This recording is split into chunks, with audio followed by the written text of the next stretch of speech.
अरे ओढ़नी ओढ़नी, अरे ओढ़नी ओढ़नी। अरे अरे कहाँ से आवतारू हो? हई दागी कैसन बा? अरे अरे धर सरे धर धर धर।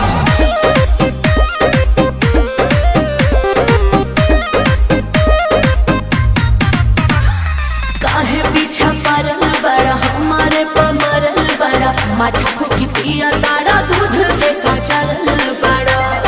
क्या हो? ऐसा नहीं है तो के कर जगवलू हा भगिया गोरी,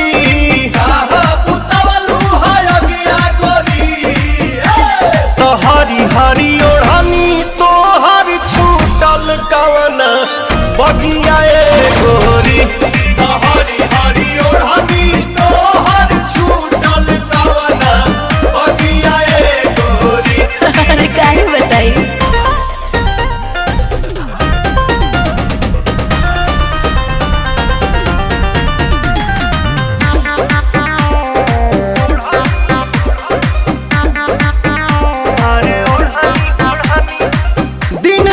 कौन न देखलू कैलेंडर, कैलू बगानी में जवानी सरेंडर। खेले ता टेंडर हो पी के ब्लेंडर। ऐसे तू ना मनवा बात भीतर के का जनवा। छोटे में खोटे लू सगिया गोरी, एही से लागल बदगिया गोरी। तो हरी हरी ओढ़नी तो हर छूटल कमना बगिया ए गोरी।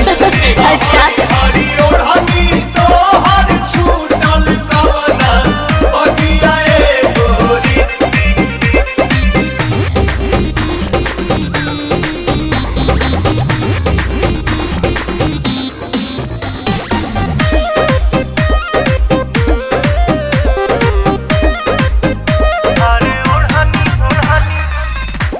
प्रियांशु से देखावेलू तुम कर, चलता तो हर पवन में से चक्कर। चलता चक्कर हो पिएलू साकर।